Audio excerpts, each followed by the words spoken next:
I have Dollop tour dates to announce for the year 2024 of our Lord J-Town. We have our 10th anniversary show coming up in Los Angeles on April 27th. Guests are Karen Kilgariff and James Adomian. And then we are going to Australia, starting on May 13th in Perth, May 16th in Sydney, May 18th in Brisbane, May 20th in Canberra, May 22nd in Melbourne, and May 24th in Adelaide. You can get your tickets at dolloppodcast.com.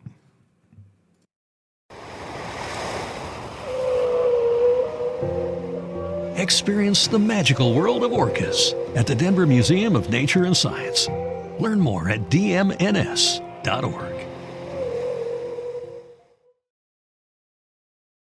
Hola, amigos. Jesus. You are listening to El Dollopo, It's the Dollop. a American history podcast.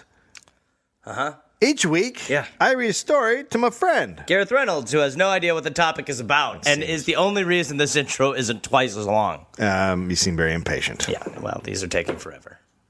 God, you want to hit a dude? I'll do one bottle. People say this is funny. Not Gary Gareth. Dave, okay. Someone or something is tickling people. Is it for fun? And this is not going to become the Tickling Podcast. Okay. You are Queen Fakey of Made Up Town. All hail Queen Shit of Liesville. A bunch of religious virgins go to mingle And do what? pray. Hi, Gary. No. Nicely done, my friend. No. Hey. So we need to address something, a little bit of controversy. So I want to start out by saying, before I started this podcast, I consulted an attorney, and I was told that what we're doing is called fair use. It falls under fair use laws. It's like what The Daily Show does. It's like what documentaries do when they use other information in their for their own purposes, meaning you don't need to get permission. We did make a mistake, though, which I want to apologize for, and that's that we didn't put up our sources. I had been waiting until we got a website up. I didn't want to do it on Facebook or fucking Reddit or something. I just think that's classist and lame, but it was even worse that I didn't do it. So I want to apologize for not putting up the sources. All Dollop sources for every single podcast are now up at the dollop-sources.squarespace.com. So you can see every single one that we've ever done. Yeah. All the sources are up. And all sources will go up after each podcast is uploaded. Feels like it's almost time for you to just shout a fucking date. Winter 18. No. David. Dave. Winter 1865. Dave. Now, time out.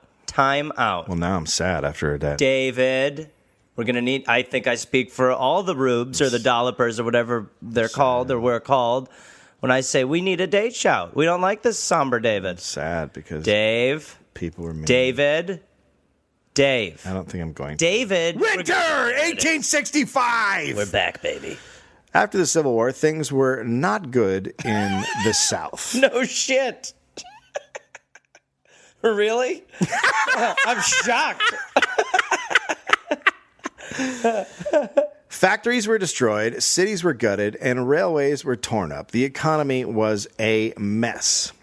Beggars were all over the streets, many who had fought in the war. This led to secret societies appearing. Okay. What's your favorite secret society? Boy, there's so many. I mean, I guess I would say, I like the idea of the Bilderberg group, but, obviously it's easy to just go with Freemasons. They're kind of the Michael Jordan. I don't know. The Illuminati, it's tough. They had different names. The Pale Faces, the White Brotherhood, the Knights of the White Camellia, and the big boy on the block, the Ku Klux Klan. Oh, dear. The Ku Klux Klan. Dave, I was hoping out of our options, the next one, that you weren't going to stick with the coup.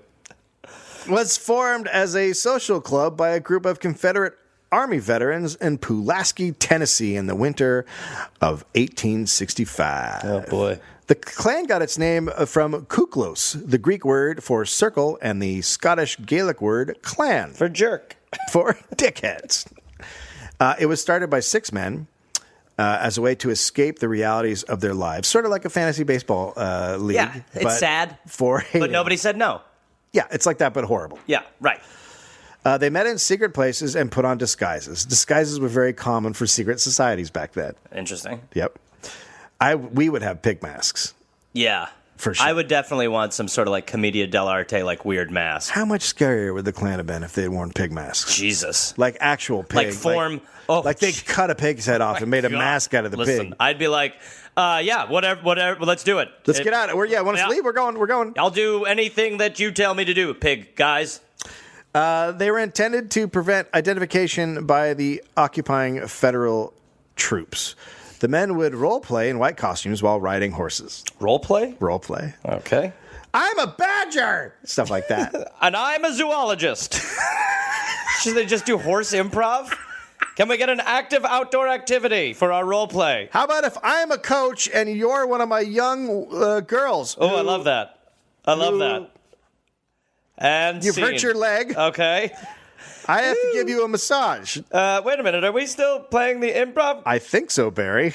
Your sheet's sticking out a little, Ted. A little bit. Call me coach. The costume of the Klansman was a mask and white robe and high conical pointed hat. Yeah, which is dumb. Any disguise, it's dumb to make it bigger. I agree. Like, also, it's a giant hat blows off when you're riding your wonderful horse. And like your vision. I mean, like when I used to do kids' birthday parties, like you're looking through pinholes. Right. What's the upside? What's the upside to that? I think it's all terrible. And trust me, they'd have trouble making balloon animals. Trust me, I know from experience. The members quickly discovered that their costumes freaked out the local black population, so they ran with it. This was during the Reconstruction movement, which caused a lot of resentment in the South. Reconstruction set the conditions that would allow rebellious Southern states back into the Union. It forced Southern states to grant the black population freedom and political rights. A lot of Southerners believed that Reconstruction was being used to hand over the South to illiterate blacks. And sure enough, many blacks dared to seek an education and participate in political life. Well, there you go. How dare they? Yeah, I mean, if your sticking point is that, there's not much we can say to help you right now. The Klan was a way for Southern whites to strike back. They rode through the countryside claiming to be the dead soldiers from the Battle of Shiloh who had risen from hell to keep the Negroes in their place. What's with the lore? Just do your fuck, like...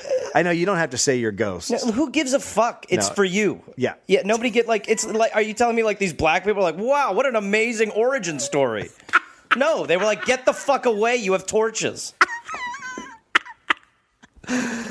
The whites quickly began to see the Klan as a way to control the ex-slaves and their northern friends. No, it's slavery. They're like, slavery again.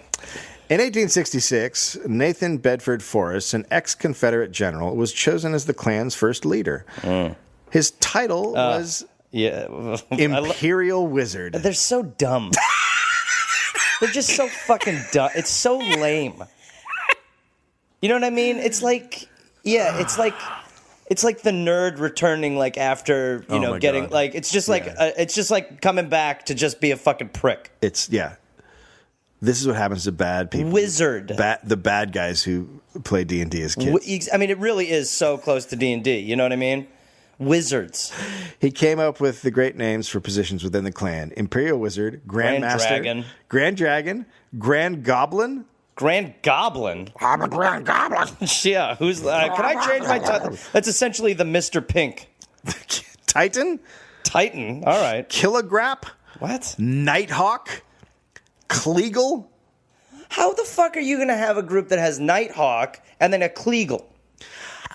Can I be the Kleagle? One of them sounds like a fucking awesome superhero, and the other one sounds like a weird part of the vagina. Kleagle. Nighthawk, by the way, spelled with a K. Right. Kleagle. Wait, what do you mean spelled with a K? There's a K. Nighthawk. Oh. There's a K. Are there like 3 Ks at the end of it? There's a silent K in the Nighthawk. There's a silent K at the beginning. That should be something the Klan does, is anytime there's a K, just drop 3 on them. That's kind of like cool little branded, you know. Oh, and Cyclops. Cyclops. Cool. Yeah. Does that guy just get one hole in his mask? He's like, I don't want this part. You just get the one hole in the middle of your forehead. I'm supposed to be the treasurer, and I can't see shit. Just look through the pinhole on the middle of your forehead, Cyclops.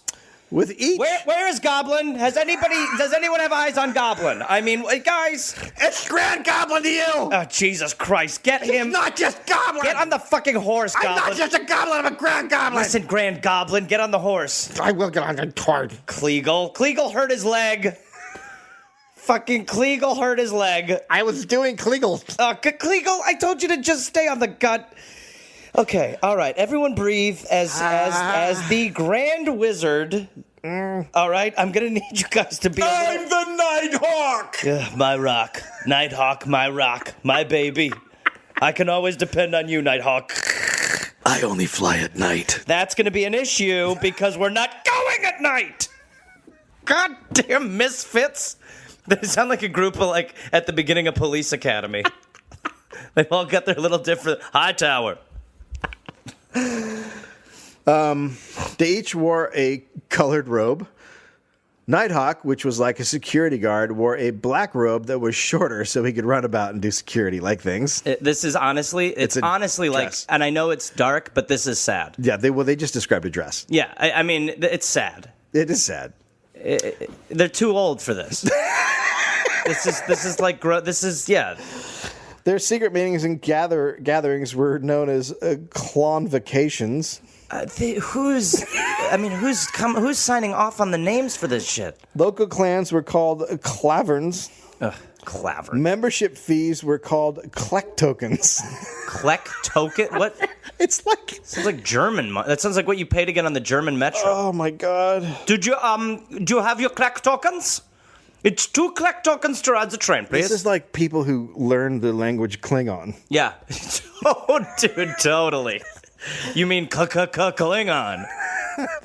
The clan set about terrorizing the newly freed blacks and prevented them from becoming economically and socially integrated into society. I mean, did you even need the clan? It's going to be impossible for them anyway. Well, but then they could just, it's just the way of hiding their identities, but they could have just put on a mask over their face and rode around. We had pig heads. We've already established there's a better thing on the table. They didn't need all the crazy names. Yeah. No, it got really, there had to have been some dudes who, when the names started coming out, were like, I'm not going to do this. Yeah, we're like, look, I mean, I hate black people. I don't like black people, but you guys are maybe making me think that they might have a point. I mean, your outfits are bananas. Have you guys looked in the goddamn mirror? Cyclops is walking into a fucking tree over there. Nighthawk has a black dress on. Hello! It is an evening dress that you wear to a party. Listen, I don't want to interrupt, but I think I broke my pinky finger. Kleagle, shut the fuck up, Kleagle. I'm making cookies. Oh, boy. So it started with fear and persuasion and then quickly moved to violence. The clan saw themselves as an organization upholding law and order and restoring pride in an area ravaged by war. They weren't just going after blacks, though. They also went after carpetbaggers, white people sympathetic to the Reconstruction. You're black, too, now. You're like double black because you're white, but you like blacks. Yeah. You've got the best disguise of all. So they were brutally violent. Anyone would meet a violent death if they stood in the way. The clan assortment of tricks included lynching, shooting, whippings. They would drag men, women, and children out of bed in the middle of the night. They burned churches and schools and lynched teachers and educated blacks. ISIS. Black landowners were driven off their property. If they refused to leave, they were murdered. If a black man refused to work for whites, he was whipped. Same went for having... How great would it be for a black landowner to only hire white dudes to work in his field? Just for what it would do to the clan? Like when they'd see that? If he's just out there like, now come on, Cracker, step it up now, Cracker. Come on, Cracker. Come on, Cracker, pick that fucking cotton, Cracker. So if a black man refused to work for whites, he was whipped. The same went for having intimate relations with whites, arguing with whites, having jobs whites wanted, or reading a newspaper or having a book in their home. In their home? In their home. No books! In their hand, I thought was what was going to get said, and that's crazy. But they can't even possess books. No possession of books. All right. We have rules. Shocking that the Klan hates books. Yeah, the big goblin thought that one up. That's right. They'll never get them. And they would go after anybody. They whipped a 103-year-old woman and a completely paralyzed man. I'm not even trying to make light, but that's so dumb. To whip a... Which? The paralyzed guy. The old woman's super fucked. I mean, they're both fucked up. No, he's paralyzed. So it doesn't... He's just like, keep going. The Klan was like, renounce your race. He's like, I'm quite good, actually. A whip. Have you guys started? Let me know when you guys start. At this point, General Forrest was like, hey, this is out of fucking control. And he tried to disband the Klan he helped create. But he was unsuccessful. It was off and running. The federal government saw the Klan as criminals and outlawed them in 1870 with the Enforcement Acts. In 9 counties of South Carolina, martial law was declared, and Klansmen were tried before predominantly black juries. That's awesome. That is fucking awesome. That's such a great way to do it. And then imagine when you're like, hey, what's up, Jerry? So, like, how are you guys? Are you guys good? But let's just say that's the only time in American history, including up till right now, that white people were tried before black juries. Yeah. True. Now it's the opposite, and still is not changing. Yeah. Nationwide, hundreds of Klansmen were tried and imprisoned. It worked. The Klan was broken by 1872. But no, they weren't. Huh? Oh, David Curtis Stephenson, known as DC, was born in Houston, Texas in 1891. Oh, dear. He was the youngest of 3 children. His parents were sharecroppers, meaning they farmed an area of land owned by someone else and were paid with a share of the harvest.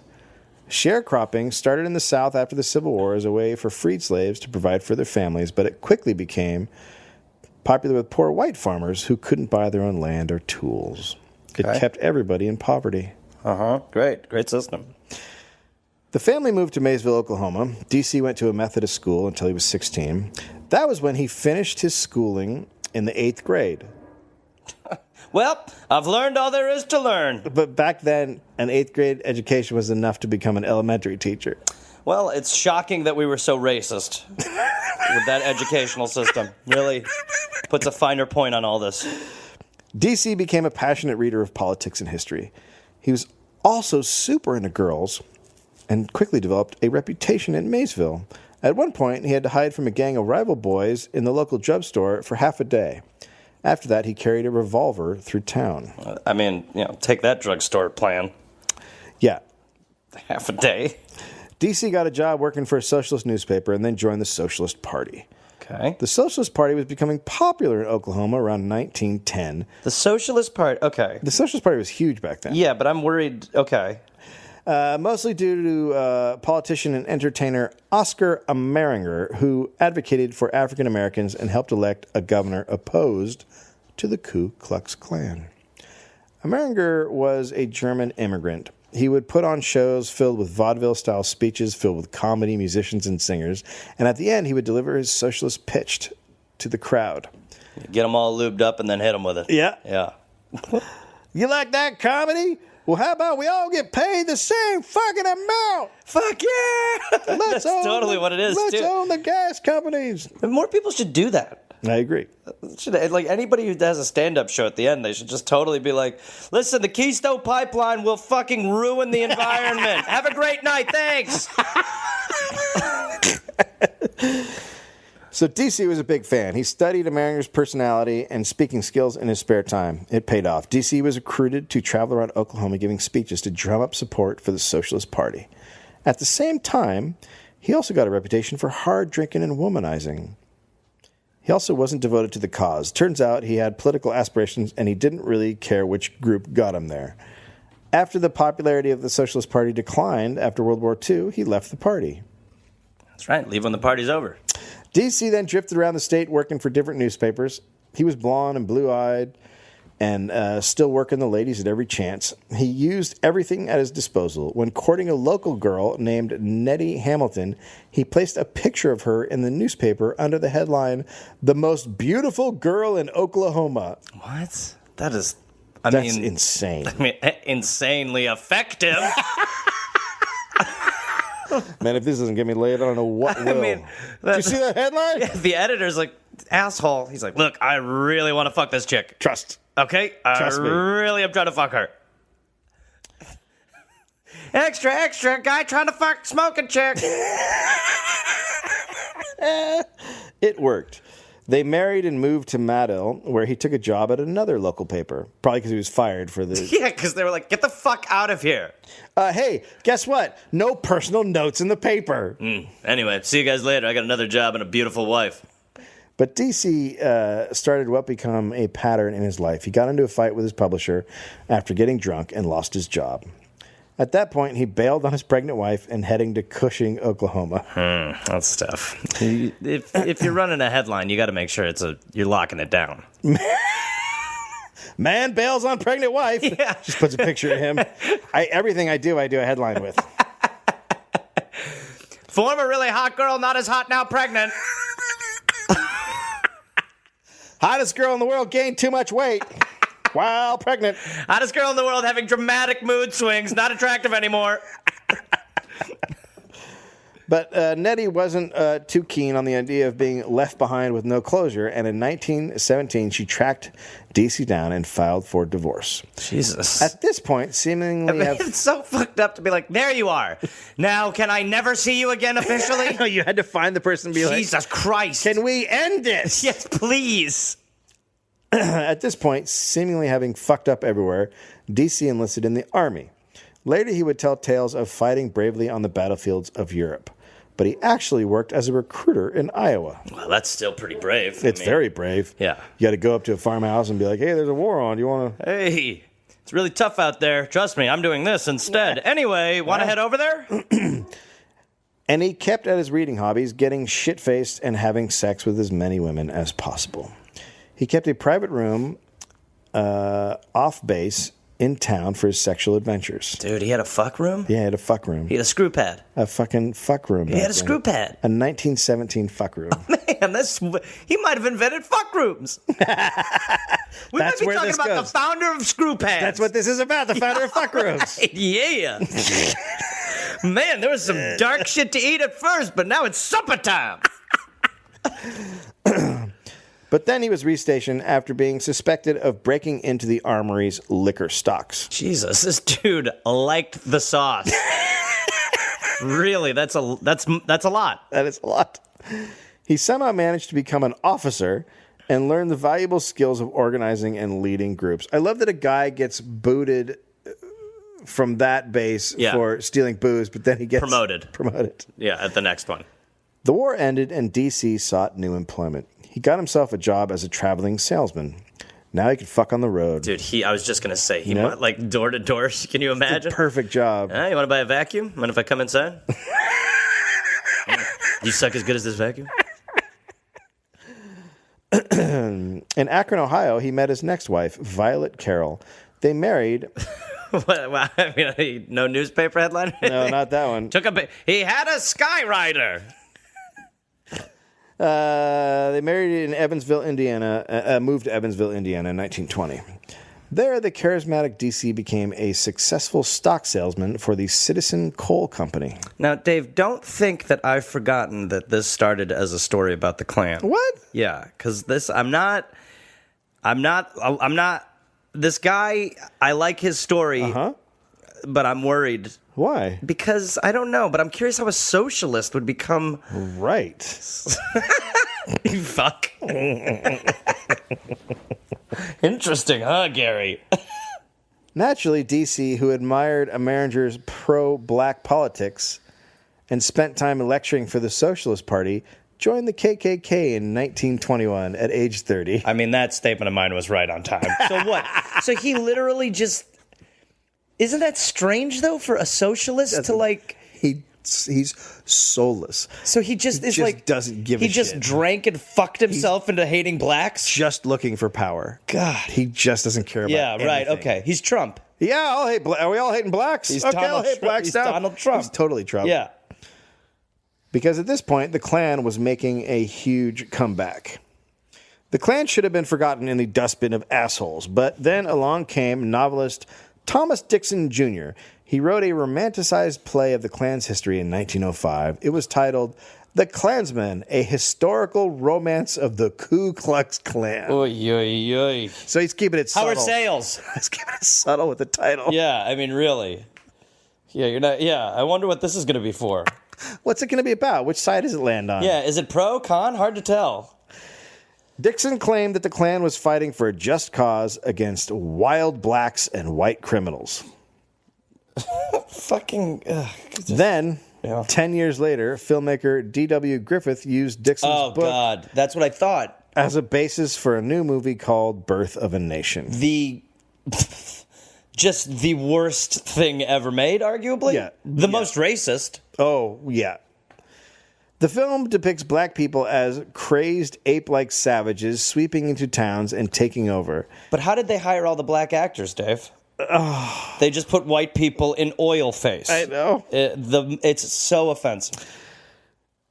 In the movie, the blacks sit in Congress with their bare feet on desks. The, quote, Negro Party has 101 seats to 23 white seats and controls the white minority. Oh, God. The speaker rules that all members must wear shoes. Well, he's going to get outvoted. He doesn't have the votes. Crazed men on the streets enter houses going after white women who are helpless and pure. This madness continues until hooded figures on white horses ride in and save the day. Wow. They have a parade through town. All is well again. Yep. I'll post the link on Facebook. Terrifying. And on the sources page. It's on YouTube, the full Terrifying. movie. The full Terrifying. movie. And D.W. Griffiths has a middle And not well written. Anyway. And D.W. Griffiths has a middle school named after him here in Los Angeles. Shut up. What? How? Fuck if How I are know. these little, like, How is it fucking... Like just recently, we obviously here in this very progressive nation of ours just started to take down the Confederate flag from, like, the Senate and Congress. Government buildings. Government buildings, and yet we still have stuff like that. Like, what would it be like for a black kid to go to that school? Oh, fuck. Can you imagine? And to actually find out what it's named for. Oh. Go fighting racists! Hey, we don't give a shit about you. Anyway, go on a learning. Yeah. Sometimes we just have to retroactively change shit. Redskins. We can't change the name. Redskins, we're looking in your direction. Oh, my God. I mean, Prick. seriously? You Yeah. fucking piece of shit. The film was a huge hit in the South, but not so much in the North. Just like The Hangover.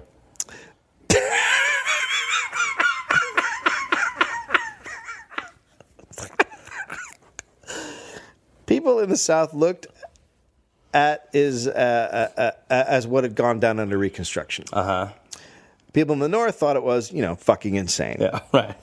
Sure. Then total moron president Woodrow Wilson saw the movie. He was a Democrat, and at this time, Democrats were the party of racist white Southerners.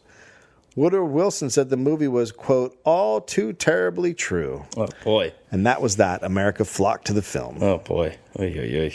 When Birth of a Nation opened in Atlanta, Georgia, an ad appeared in an Atlanta newspaper calling for Southern white men to join, quote, a high-class order for men of intelligence and character. Mm-hmm. What organization might that be? The Klan, baby! No, it ain't. Ku Klux Klan was back. It's funny that in the first cut of Birth of a Nation during the credits, they did do bloopers, but then they felt that took them off message. This is what is known as the second wave of the Klan. This new version of the Klan was more open to hating people. In the As opposed to the first version? more different people. Oh, so they're now like Chinese, Mexicans, Oh, yep. Jews. In the post-World War I years, they opened up to hating Catholics, Jews, and immigrants from Europe and elsewhere. That had to be, like, that literally had to be a meeting. Yeah. Which is crazy to picture. Can I make a recommendation? Yes, in the back. Jews. Well, we've always said Jews are a bit of a gray area for us, but while we're opening this up, why don't we talk about it? Yes. They have tails, and they control the banks. Well, listen, I'm not one to sit up here and tell you that Jews do not have tails. We all know Jews probably have tails. Okay. It's just, do we have the resources to be that racist? Yeah. All in favor of hating Jews as well? Say K. Returning vets looking for discipline and order joined local groups like the Knights of St. John and the Order of Red Men. They also pushed what is known as 100% Americanism, aligning with patriotism. This helped the Klan catch on elsewhere, like in the North. Since hating blacks wasn't such a big thing there, the Klan made Catholics and other anti-Americans their target. You gotta say that as dumb as the Klan is, at least they know how dumb the rest of the country is too. They saw a market. The Klan portrayed themselves as protectors of morality. Right. Mm-hmm. Yeah, sure. Yeah. Yeah. In Indiana, go get him, Goblin. In Indiana, the Klan used 19th century horse thief laws to become a quasi-police force. That's not good. That's fine. That's not who you want totally as the police. Fine. It's totally fine. We were just good with the one police. Anytime you're using horse thief laws, then it's fine. Yeah, of course. Of course. Using this law, they were able to go after bootleggers, drunks, unfaithful spouses, and corrupt politicians. The Klan was now policing adulterers? Uh-huh. That's an interesting paradox. They're like the IRA. Yeah, good. Yep. The good old days were back. Whippings, tar and featherings, threats of violence, and for black victims, lynching became common practice. The Klan's popularity increased after it acted on the fears of the poor, small-town Protestant American of the new immigrant-filled, degraded immorality of the time. Great. Perfect. In Indiana, where D.C. now lived, the Klan made inroads into Indiana churches because these were seen as times of moral decay. Any organization that stood for decency should be promoted, even if they killed blacks and tar and feathered Catholics. That's an interesting even if. Kind of a fun little bridge.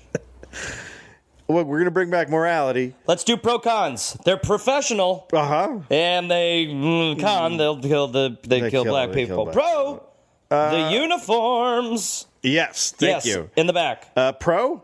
Yes. They are against adultery. True. Pro, they hate adulterers. They hate adultery. Again, con, they do murder black people. Right. And this is a pro. church. Yep, pro in the back. Jews.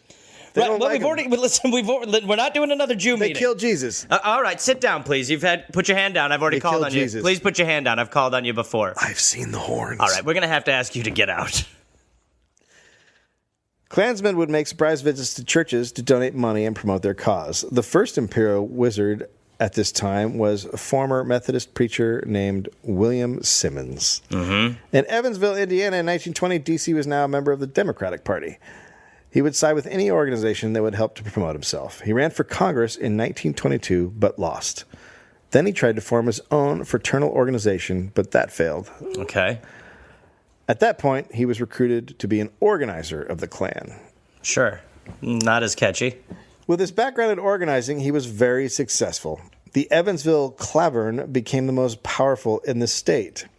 D.C. then set up a base in Indianapolis where he helped to create the Klan's state newspaper, Fiery Cross. Oh, boy.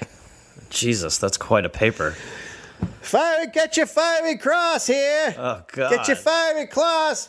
Blacks are around. Headline. Page 6. See the hottest girl in the world this week. This week's hottest girl in the world. The DC's trying to pork. The newspaper was originally called Fact. Well, and you know things aren't good when that's not an accurate title. We better change this to something more. Well, that's just too much bullshit. Something a little more pizzazz. Let's just call it Fiery Cross. What about total bullshit? Again, I think we're leaning too hard in the other direction. We can't go fact either, Okay. so... D.C. organized the Klan throughout the state, but was oddly a very private man. He once snapped at someone, quote, "It's no one's business where I was born or who my folks were." Right. So he's a little weird. I guess small talk's off the table. But even with that weirdness, he made friends easily and developed a political power base. And because the wind blew in the other direction, he joined the Republican Party. Interesting. This guy, interesting. This change helped him gain the most power. In November 1922, there was a national election for Grand Wizard. Oh, God, was it at Hogwarts? Bunch of fucking losers. Instead of backing the incumbent Grand Wizard, he threw his weight behind Hiram J. Evans. I mean, listen to what was just said. How can you hear that and be like, well, we're living in reality? It's so embarrassing. I'm backing a new Grand Wizard this year. Can I be a hobbit? Get out. What about a clobbit? God damn it. Yes, it's catchy. Get back in. I would like to propose 2 breakfasts. 2 breakfasts. Clobbit, get out now. You've lost me, Clobbit. Get out. Clobbit. Get out, Clobbit. You had me until you asked for double breakfast. Evans won, and DC was rewarded. He was appointed Grand Dragon, a state leader, and for 22 northern states. It's just, but that's just so stupid. Yes, in the back. I just wanted to say that I'm the Grand Dragon of 22. Wait a minute. Get out. You're the Clobbit. I can tell you the Clobbit still. Fuck. Good disguise, asshole. DC's introduction as Grand Dragon happened at a 1923 4th of July clan gathering in Kokomo, Indiana. Population 30,000. Wow. But more than 100,000 attended the ceremony. Jesus. This was the clan's largest gathering in history. A 50-piece band played the song America, which the crowd sang in unison. Then DC arrived by plane and hit the stage dressed in a purple robe and hood. Oh, boy. And he said, "My worthy subjects, citizens of the invisible empire, clansmen all, greetings. It grieves me to be late. The President of the United States kept me unduly long counseling on vital matters of state." What a fucking prick. DC What a name-dropping prick. Sorry, everyone. I was just with the president. Ever heard of him? He likes my robe. Ever heard of it? All right, everybody. Yeah. It's almost like it's the State of the Union.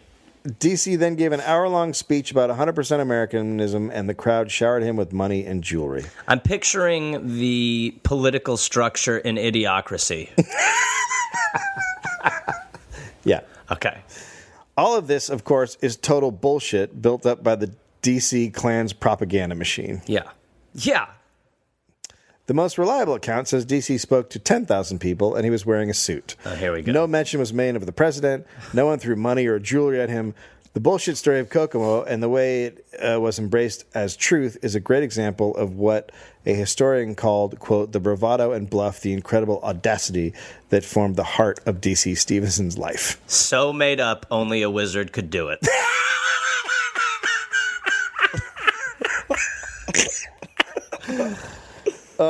He did give a speech that day. It was about fiscal responsibility, political corruption, and American imperialism. So just a normal speech. A speech. After, there was a parade attended by 1,000 white-robed Klansmen and their families. A dozen floats lined the streets, one showing a Klansman protecting a young girl from a crazed black man. I mean, there had to be black people out a little bit, and you had to be like, Jesus God, I mean, a parade.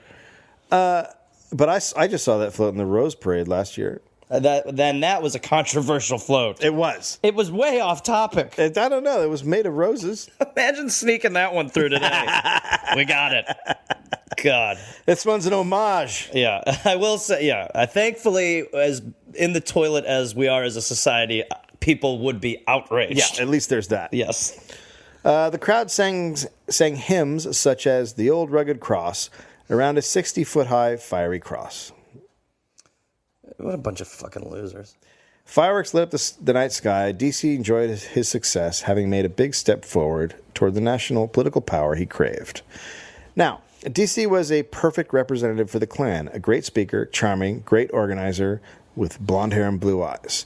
He seemed to be the perfect example of what the Klan could be. He was a God-fearing Christian, an avowed prohibitionist, a defender of chastity, of Protestant womanhood, and he advocated a fair day's pay for a fair day's work. He even publicly disavowed violence, intimidation, and the burning of crosses. Wait, but it's a weird thing to be. I mean, look, I get it. I am against the burning of crosses, but I also help run a paper called Fiery Cross. So, it's you see why that's tough for me. I don't. You see what's tough. It's a catchy name. Let's light this cross up. All righty, get her going. DC worked tirelessly to expand the Klan in Indiana. He would fly into towns in an airplane wearing his purple robe and deliver exciting speeches that whipped people into a frenzy. He railed against blacks who were coming to violate white women, Catholics who were carrying out the Pope's world conquest, and the Jewish international banking conspiracy. Attendees Thank God whites are so pure Oh, they're so great. and moral. So great. We're lucky. Attendees didn't even know DC's name. He was just called the Old Man. Just called Crazy Purple Shithead. There's the guy in purple. From July 1922 to July 1923, 2,000 new members joined the Klan in Indiana each week. What the fuck? He was on fire. I mean, that's like Twitter numbers. Yeah. Jesus. The Baltimore Sun reported, quote, the organizers of the Klan were enrolling citizens so fast that they ran out of nightgowns 3 times. What a dumb state. I mean, that really just says it all. They ran out of nightgowns. Well, that's... I mean, really. Oh, man, I don't get my nightgown yet? Excuse me, when are the 90s coming in? I am joining the hate group. Sorry, I feel like I've done my part by being full of questionless hate. When do I get the outfit? I want my 90s. I want my nightie to tell the blacks they're the worst. Give me my nightgown. Do you have any more purples? It's almost like when they hand out jerseys for when you're a kid playing soccer and you want the number. No, I want a 9. No, I want a 9. Oh, shit. God damn it. 17? Fuck. What am I, a goalie? Indiana became the most kick-ass Klan state in the country. Klan membership was stronger per capita in Indiana than anywhere else in the nation. This is a bit weird because Indiana had the fewest blacks, Jews, and Catholics per capita. Yeah, well... we hate them because they ain't here. Yeah. What do they look like? Honestly, it's just like a club where we go drinking and stuff because there's nobody around to hate. I'm honestly just here for the 90s. I like the way the material feels. I'm looking for a place to wear a 90 with other guys. Hey, as long as there's a club where I can get drunk, touch men, and wear my 90. It rubs up against me. I'll say I hate black people and Jews if I can just be around other men in 90s. Oh yeah, no, I hate blacks. They're gonna rape our women. Hey, you want to hug 90s? Huh? Oh, I love the way the material feels. Within 2 years of becoming the Grand Dragon, DC had recruited more than 300,000 white men. Christ. Jesus. That was 1/3 of the male population of the state of Indiana. Oh my God. Indiana, are you listening? The Fiery Cross had a circulation of over 400,000. Oh God, Jesus Christ. And DC saw this as a way to make money as well as increasing his power. He used his position as Grand Dragon to take a little off the top. He was paid $4 out of every $10 initiation fee. Just a little. Collect token. Just a little off the top. I'm going to get 40%. I'm going to get 40% of each collect token, okay? I'm sorry, what? Yeah, well, Collect I'm that token. important. Yeah. This robe don't purple itself. Give me that check. He pocketed $4.25 from every $6 robe and hood. Oh my God. So, okay. Yeah, he's skimming a little off the top. He's fucking rolling. It sounds like the Klan is skimming a little off the top. Yeah. He also got a cut of handbooks and other paraphernalia and became rich. Being so powerful, many political candidates signed pledges agreeing to DC's terms. Oh my God. He had everyone running for office in his pocket. Jesus. Through the Republican Party, the Klan soon controlled the Indiana government. New York Times, 1923. In no state of the Union, not even Texas, is the domination of the Ku Klux Klan as absolute as it is in Indiana. The Republican and Democratic organizations of Indiana are apparently impotent in the existing situation. It is only necessary to ask Indiana politicians to discuss the Klan menace to demonstrate the accuracy of this assertion. The answer, in nearly every instance, will be, excuse me. The Klan in Indiana says it is not in politics. The evidence, however, is all the other way. The Democrats are just as feeble as is the Republican organization so far as staging a fight against the hooded force is concerned. Both parties are pussyfooting on the Klan issue, and the leaders of both are praying they won't have to take sides. Oh, well, at least that's consistent. At least that's fine. In 1924, many Indiana Klan-endorsed candidates were elected. The Indianapolis mayor and sheriff, like the Tea Party, lieutenant governor, secretary. It's exactly like the Tea Party. Nice. Secretary of State and Governor Ed Jackson. The Republicans gained a majority of the state's House of Representatives. D.C. was very humble, declaring, "I am the law in Indiana." Well, that's super humble. Time to outlaw shoelessness. Just like we talked about. For what? For what? Yeah. But he was actually the opposite. Rumors swirled that DC was a drunk who would stop at nothing to get what he wanted. We know that he is. Including women. A friend of his said, quote, when he was in his cups, no woman was safe from him. So the whole thing he's perpetuating about women not being safe from black people is about him. Yeah. Okay. His marriage began to fall apart. He drank heavily. He's still married. I just assumed that it ended. He drank heavily and fell into wild rages. He once gave his wife a black eye and another time kicked her and pulled her hair. He must have hated that part of her eye. She was. He's like, blah, that piece of your eye. Look at it not working. It's trying to take over your body. That eye's going to take our women. Your eye's going to rape you. His wife wasn't up for all the beatings, and she left him. Smart. DC then went on a seduction tear. With his power, things were easy for him with the ladies. He kept women's love letters in small black lock boxes right beside the box What color boxes? of signed pledges from politicians. But don't you, like, not even to be weird, but well, you shouldn't be using anything black if you're like that. I don't think that it comes down to that. I think they hate the black. They hate black. They hate the color black. I would just think that if you were in that position, white box? I'd have a white box. Fair. Or purple. I'd probably go purple based on my ensemble. Yeah, it's your, yeah. Depending on what month. DC started dating his 22-year-old secretary, bringing her on work trips to Ohio, where he was establishing new offices for the Klan. He gave her a diamond ring and promised to marry her. Oh, boy. Well, let me tell you something, sweetie. Don't get caught up in all this.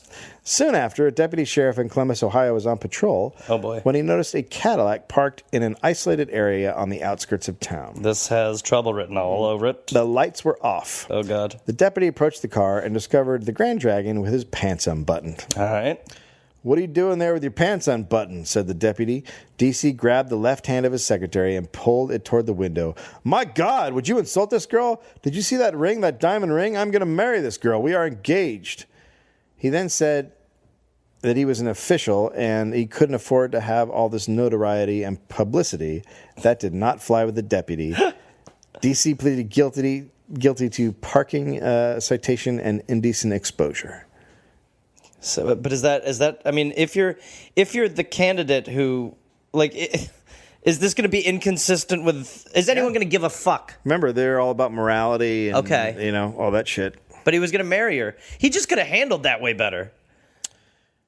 So he got publicity from it, and then other women started coming forward. A woman told police that after the Cosby effect. After his Kokomo clonovation, DC attempted to have sex with her in his car, and that he is, quote, a beast when he is drunk. In January 1924, Joseph Cleary was working security for the Duschler Hotel in Columbus. I'm sorry? I'll go Deschler. Okay. There was a report. I've got a room at the Duschler. I'll be wearing my Ed Hardy. I have a room 2 nights at the Duschler. There's a great oxygen bar at the Duschler. There was a report of a disturbance in DC's room. When Cleary entered, he found a shattered mirror, smashed chairs, empty bottles of liquor on the floor. DC had called for a manicurist to come to his room. That's an interesting need at that moment. Let's stop it right there. Yeah. In 1924, a guy is like, I need a manicurist up here. All right, well, I've had this drunken rage. It's been fun, but I need to get my nails done. Does she do anything with balls? Yes, I called you up here to paint my balls. She later said, quote, there were 3 full quarts of whiskey, and when I told him I didn't want any, he came over and grabbed me. He said that he would give me $100 if I would allow him to have intercourse with me. I told him I was not in the habit of being insulted by anyone like that, and he said, you will or I'll kill you. Interesting. A struggle ensued, and she got away and ran into 2 of his associates in the hall. They tried to console her. Okay. Don't pay any attention to them, one of them said. He's a good fellow. He is drunk. He's all right when he's sober. You go downstairs and don't bother about it. Yep. It's great, great consoling. Well, I was worried that the consoling was going to be like, get back in there. Come on, take one for the team. Like, that felt like Klan consoling to me. At the same time, Captain Horrible was attacking women. Shit was falling apart with the Imperial Wizard. A rift was growing because the Grand Dragon thought the Klan should be run differently. Was this Harry Potter? The Imperial Wizard, Evans, wanted a racist fraternal organization. DC wanted it to be a political group. Good. Can't always get what you want. I think the Republicans are having the same fight with Donald Trump right now. I mean, seriously. They're like, the guy who's the most popular is the craziest. The fuck are we going to do? Mexicans are horrible. Can we talk about politics? Okay. You know things aren't good when you're like, hey, Donald, stick to the birth certificate shit. Seemed to have better traction. So Evans decided to go after D.C. with the Klan's own weapons. Because the Klan preached virtue, right, besides hating blacks and Catholics and Jews and all that stuff, they preached virtue. Sure they did. Evans knew he could use that to hurt D.C. He put out the word that D.C. Stephenson was a hypocrite. He let everyone in the Klan know the Grand Dragon was a secret womanizer and a drunk.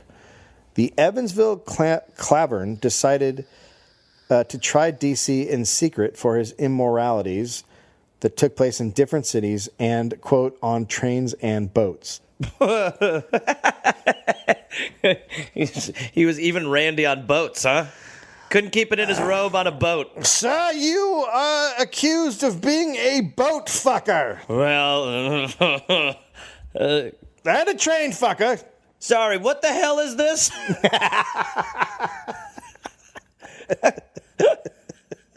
What, you guys never fucked on a boat? Come on, everybody.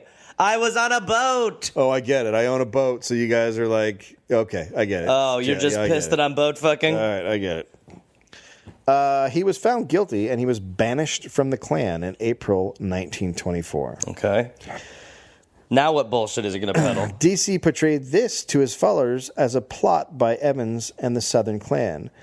Showing his great skills in making a point, he wrote a friend, quote, "The present national head is an ignorant, uneducated, uncouth individual who picks his nose at the table and eats peas with a knife.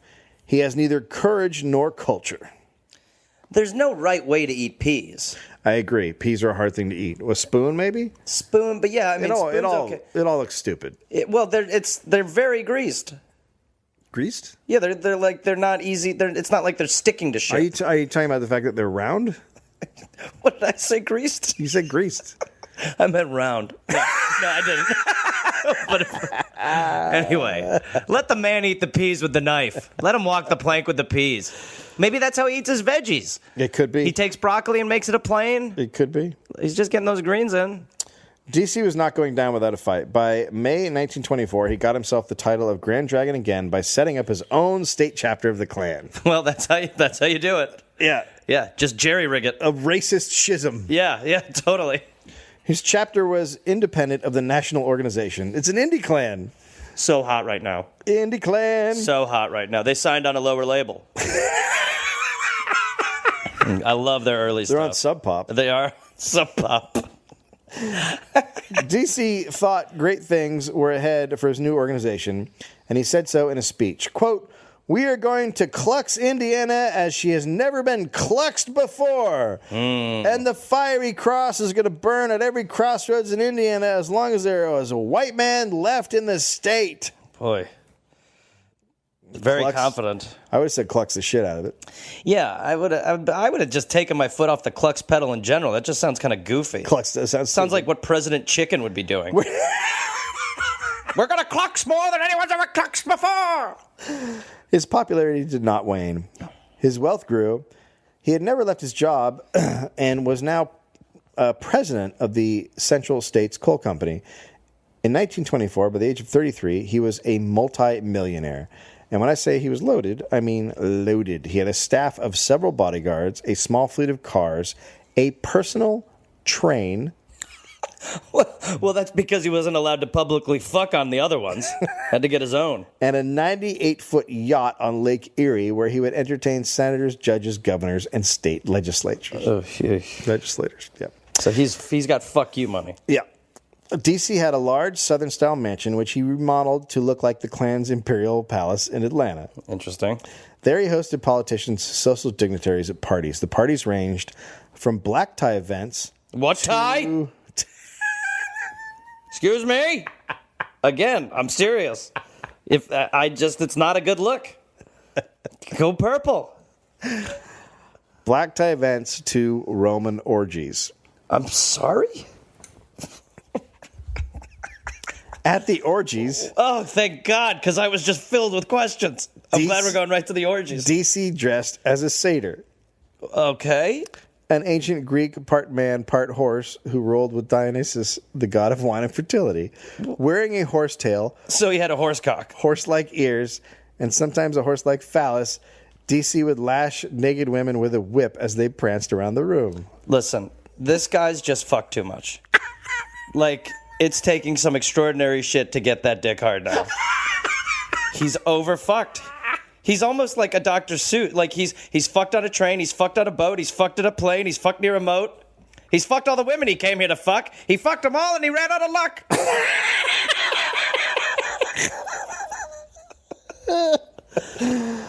Now his backers began to encourage him to run for president. In Of course, once 1928. Roman orgies are hit and get in the White House. I mean, get on it. Seriously. They thought he was unbeatable, even though he had a few incidents with women on the record. He was dressing up like a centaur. DC didn't think it was a bad idea and was still super into himself. He continued to say, "I am the law in Indiana," while he kept himself out of jail with bribes and payoffs. Relatable. Madge Oberholzer was born November 10, 1896 to German-American parents in Indianapolis. Who were horrible at naming children. Just around the corner from DC's mansion. Madge was quiet and shy and with the voice of a young girl. She worked at the Young People's Reading Circle, where she taught black and white children to read and write. She was still living with her parents in 1925. I'm nervous for her. She was introduced to DC at the governor's inauguration in 1925. They saw each other over the next couple months at events and a couple of dinners. Then DC hired Madge to help him write a book on nutrition that he wanted the new legislature to make required reading in Indiana public schools. Basically another way to shake money out of the system. Yeah. Sure enough, he did exactly that. The legislature ordered public school to teach a course in diet and nutrition, and only one text met the requirements. That's interesting. Yeah. Which one was it? It happened to be his. Oh, get out of here. DC started dating Marge. She said he was always a perfect gentleman. Then one night in March, DC's secretary said he needed to see Marge right away. She went to his house, and for the first time, she met drunk DC Stephenson. She met Hyde. The next morning, her parents were calling around in a panic because she hadn't come home. Oh, boy. She didn't come home for 2 days. While they were at their lawyer's office, a car pulled up outside their home. They had a boarder living with them, and he watched as a very large man carried Marge upstairs. He said she had been in a car accident. She had taken mercury tablets 24 hours before, it turns out. A doctor came and had her stomach pumped, but it was too late for it to have any effect. Oh, dear. All that a doctor said they could do was wait. It would be clear she would not survive. A lawyer took her statement, and she died 4 weeks later. What was her statement? The Marion County prosecutor prepared a warrant for DC's arrest on kidnapping and assault charges. Kidnapping and murder, too, right? What kind of prosecutor starts with the small charges? Well, she did take pills. She did take mercury. Why? So willingly she took mercury? We'll get there. Okay. At his arraignment, DC was asked for a comment. "I refuse to discuss such trivial matters." Yeah, that's right. Ted Kennedy him. Oh, my God. Yeah. Chappaquidda this bitch. Pressed more, he yelled, "Nothing to it. I'll never be indicted." He believed he was untouchable because of all his connections. He sounds relatable still. Yeah. Like he gets it. Yeah, he sounds, yeah. Yeah. But he was now disliked by many people. People who opposed the Klan hated him. His arrogance, greed, and power within the Klan had lost him many friends there. And now Klansmen were told they would be banished from the Klan if they communicated with DC. So it's like Scientology. Okay, sure. The people of Indiana were turning against DC. Newspapers turned the story into a sensation. By the time of Madge's funeral, the anger at DC had reached an all-time high. Judge James Collins, a friend of DC's, then did something DC did not expect. He ordered the case to go to trial. And a murder at that. Oh, dear. Well, he's fucked. The autopsy stated she may have survived if DC had taken to her hospital in time. Yeah, okay. As his trial began, his ex-wife Nettie suddenly showed up and sued him for child support. Jesus, Nettie. Not now, Nettie. That's all happening. Come on, Nettie. What is this, a Lifetime movie? All right, here we go. Yeah, totally. DC said this was all part of the conspiracy. At trial... Conspiracy called reality. Yeah. Right. At the trial of DC Stephenson, Eddie Shorty Klink, and Earl Gentry, who were all charged with kidnapping and murder of Madge Oberholzer, the trial opened on October 12th before Judge Will Sparks. Large crowds gathered to hear the trial. Quote, spectators jammed into every available foot of floor space and along windows opening off the court near the ceiling, reported the New York Times. During the trial, the Klan's image as upholders of the law and morality was greatly weakened, as it was proven that DC and many of his associates were private womanizers and alcoholics. It's amazing that it's what they did to women that's the problem for the public. Right. Yeah. After all that shit. All the shit. It's the women. It's that they're like kind of weird with women. And drinking. And drinking too much. The case came down to Madge's deathbed testimony. She said, DC and his two bodyguards forced her to drink 3 glasses of booze, one of which had a Mickey in it. DC then told her he loved her more than any woman he'd ever known and forced her to get on his private train for a trip to Chicago where he sexually assaulted her. The law will get you, she said. I am the law in Indiana, he replied. They checked him in a hotel, and Madge talked DC into letting her go to a drugstore to buy some makeup, but instead of makeup, she bought a box of biochloride mercury. Now, that was used at the time for abortions. Oh, okay. And she took 6 tablets, saying she was clearly ill, but she also, after that, she wanted to kill herself. Right, okay. She was clearly ill, and DC's response was to ask her to marry him. Interesting. He's a psychopath. He's definitely got strange tactics at weird moments. And then instead of taking her to a hospital, he waited 24 hours and had her bodyguards take her home. In his closing argument, the prosecutor called DC a hideous monster and a serpent. I'm a dragon, asshole. Some respect. Serpents are beneath me. I'm a fire-breathing dragon boy. There is no grand serpent, sir! Good Lord. You sound crazy. Right, everyone? He sounds... Serpent? Just me? Am I the only guy? Come on. It's crazy. It's a purple robe. It's not a... Come on. Anyone want to get on a train? Come on. I'm like Richie Rich. Anyone want to get on my train? Train man. When all evidence was presented, Judge Sparks told the jury it was possible for one person to commit murder by driving another person to suicide. DC Stephenson was found guilty of murder in the second degree. The New York Times. Imprisonment for 20 years in the state prison is a price which a jury determined today. DC Stephenson, he was given life. The former Grand Dragon of the Indiana Ku Klux Klan pays for causing the death of Marge Oberholzer. A panel composed of 10 farmers, 1 businessman, and a truck driver reached a verdict of guilt in less than 6 hours. Earl Clank and Earl Gentry, the bodyguards of Stephenson, were acquitted, even though they were all part of it. Yeah. Yeah. They really didn't guard a body. Nope. Stevenson took the verdict without flinching. A short laugh and a shake of the head were his only apparent reactions. Fucking prick. Surrender, he said as he lay on his bunk a few minutes later in the cell. I'm just beginning to fight. The last chapter has not been written. Feels like it has. So he's given life in prison. He was expected to be pardoned by his friend, Governor Ed Jackson, whom he had gotten elected. Uh-huh. But he was livid when the governor did not pardon him. So it was time for revenge. He had someone take all those signed pledges by politicians out of his black box and gave them to the press. It was a huge amount of evidence of mass corruption, documenting payoffs and bribes. The mayor of Indianapolis was the first to fall, found guilty of corruption. He was sentenced to 30 days in jail. D.C. testified over and over again against politicians he used to own. His testimony led to the arrest of hundreds of state politicians for corruption. The scandal of the corruption charges and the trial of D.C. led to the rapid decline in the second wave of the Ku Klux Klan. They had lost the thing that led them. They'd lost the thing that led many men to them, men of virtue. Uh-huh. By 1928, the Indiana Klan had collapsed, with membership totaling 4,000. Oh, that's great. Down from a high of 500,000. Oh, gosh, 4,000. DC, This is like a Bee Gees fall. It's like that level.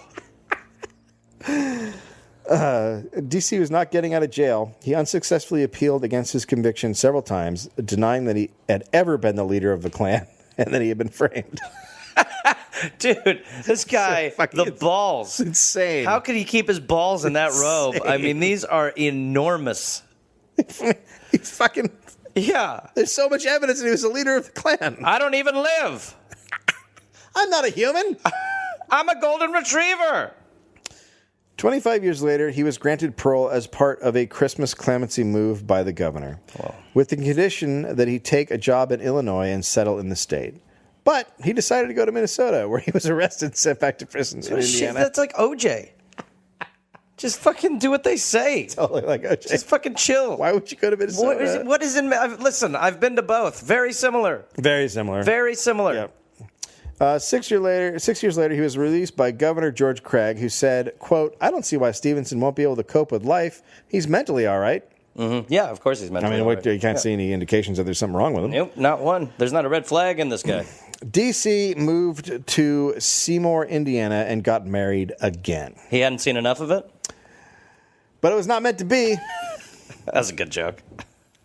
They separated in 1962 after DC was arrested for trying to force a 16-year-old girl into his car. He wanted to help her learn how to drive. The judge fined him $300, which he paid with money in his pocket. Uh-huh. So just to sum up, he killed a woman after assaulting her. Sure. And then he tried to pull a 16-year-old girl in his car, and he got offered the $300 fine. Yeah, well, listen. He seems fine. He's going to... Listen, if 20 years in jail didn't do it, $300 probably will. He then moved to Tennessee, where he met a widowed teacher named Martha Murray Sutton. She was 55. He was 74. They got married, although he had never officially divorced his previous wife. Who needs that? On June 28th, 1966, he had a heart attack and died in his wife's arms. "I knew nothing of his background," she said, "except that I loved him very much and we were married. He was a very wonderful person." Wow. D.C. Stephenson is credited with the famous quote, "Everything is fine in politics as long as you don't get caught in bed with a live man or a dead woman." Jesus Christ. That's a messed up line.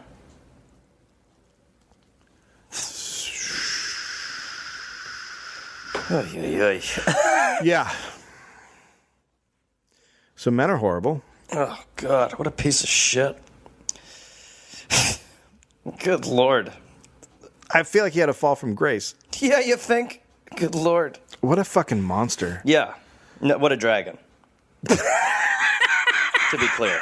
You're like a grand dragon. Yeah. Yeah. What a grand dragon. What a grand dragon. If only he just had 10-sided die, none of this would have happened.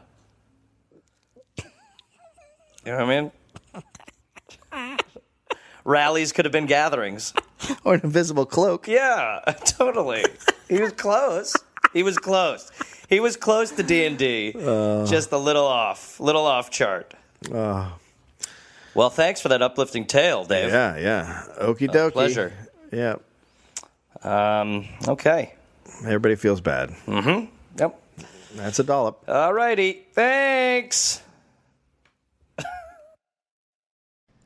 Oh, yes, it's Gareth. Not Gary, stop it. Gare Force. Listen, I've got a bunch of stand-up shows coming up, and I want to see you there. We can hug. I will be at Rooster Teeth Feathers in Sunnyvale, California, April 18th, 19th, and 20th. Then I will be in Chattanooga, Tennessee, June 18th. I will be at Nashville at Zanies, June 19th. I will be in Huntsville, Alabama, June 20th. I'll be in Atlanta, Georgia, June 21st, June 22nd. Then I will be in Pottstown, Pennsylvania, June 26th. Then I'll be in East Providence, Rhode Island, June 27th. Then I'll be in Boston, Massachusetts, and Boston, June 28th. That's 2 shows. I will be in Springfield, Massachusetts, June 29th, Rochester, New York, June 30th, and then July 5th through the 6th. Canada, I've heard your prayers, and I will answer them. I will be in Toronto. So come join me at the Comedy Bar. Go to GarethReynolds.com for tickets and information. That's right, Gare Force. We're calling you up. It's the big time. The big leagues. This went poorly. Discover new opportunities together in a new Chevy. Meet up in an Equinox, winner of the J.D. Power Award for initial quality among compact SUVs. Lend a hand in the strong and capable Silverado, or mix it up in a high-tech Trax with an available 11-inch diagonal touchscreen. Find family, friends, and fun in the Chevy that's right for you. Click to learn more. See your Colorado Chevy dealer. For JD Power 2023 U.S. Initial Quality Study Award information, visit jdpower.com/awards.